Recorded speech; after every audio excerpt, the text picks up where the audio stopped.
बाबा साहब अम्बेडकर इस देश के करोड़ों वंचित और शोषितों के लिए भगवान से कम नहीं है और उनके बारे में कुछ भी कहना किसी भी तरह का अपमान ये स्वीकार्य नहीं है। मुझे तो लगता है कि मेरे जैसे लोगों को वहां जाने से रोका गया है और इसमें सब लोग शामिल हैं। देखिए, मैं पिछले 5-6 दिन से मैं देख रहा हूं कि बाबा साहब पे खूब चर्चा हो रही है, चाहे वो कॉन्स्टिट्यूशन के 75 साल की गौरव यात्रा पर जो चर्चा हुई उसमें, या पिछले 3-4 दिन से जो डॉक्टर बाबा साहब के अम्बेडकर के प्रति प्रेम जो है दोनों पार्टियों द्वारा और सभी पार्टियों द्वारा दिखाया जा रहा है, तो मुझे लगा कि ये सही समय है कि जब सब लोग सहमत हैं तो बाबा साहब का जो दर्शन था उस दर्शन पे भी जो है अब सब लोग मिलकर काम करें।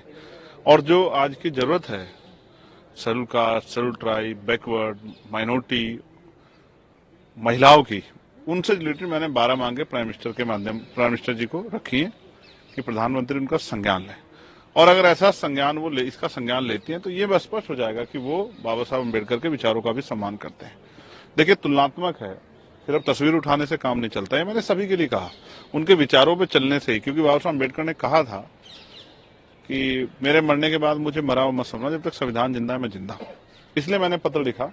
ये पत्र ये साबित करेगा कि क्या भारतीय जनता पार्टी की जो के लोग हैं, देश के प्रधानमंत्री हैं, वो बाबा साहब अम्बेडकर के विचारों पे कितना चलते हैं।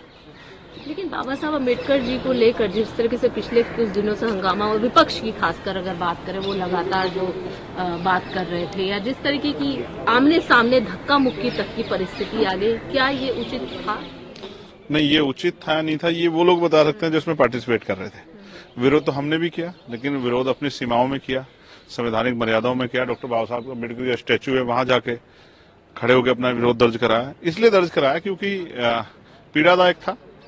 बाबा साहब अम्बेडकर इस देश के करोड़ों वंचित और शोषितों के लिए भगवान से कम नहीं है और उनके बारे में कुछ भी कहना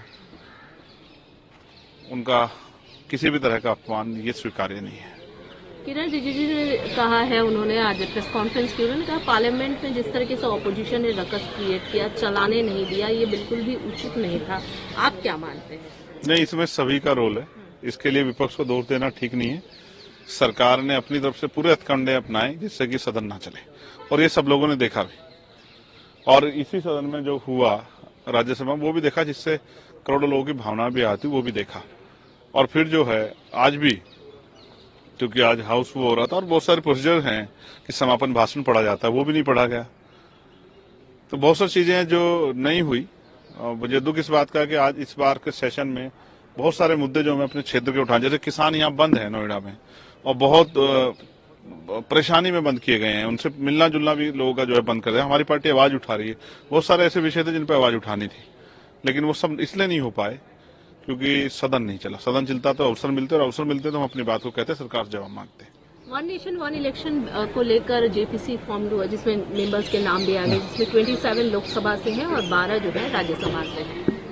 हाँ, मुझे इस बात की तकलीफ है कि जो वास्तविकता में अम्बेडकराइट्स हैं, जो कॉन्स्टिट्यूशन पे जिनकी पकड़ है, जो कॉन्स्टिट्यूशन पे लंबे समय से जो है कॉन्स्टिट्यूशन को लागू कराने के लिए प्रयास कर रहे हैं, जो सरकार सवाल मांग रहे हैं, उन लोगों को, उनमें जिनमें मैं एक बहुत बड़ी जिम्मेदारी से इस बात को पहले दिन से उठा रहा हूँ, मुझे उसे दूर रखा गया। मुझे उम्मीद थी, मैंने कहा भी कि मैं इसका हिस्सा रहना चाहता हूँ, लेकिन फिर जब ये कहा जाता है कि यहाँ समान अवसर नहीं है, समान अवसर होते तो चंद्रशेखर आजाद जो है वो उस जेपीसी का हिस्सा होता, क्योंकि उस दिन भी मुझे बोलने से रोका गया, मना किया गया। तो मैंने मुझे उम्मीद थी कि जेपीसी के जरिए जो है, जो कॉन्स्टिट्यूशन पे इतना बड़ा हमला हो रहा है, उस बात को हम रख पाएंगे।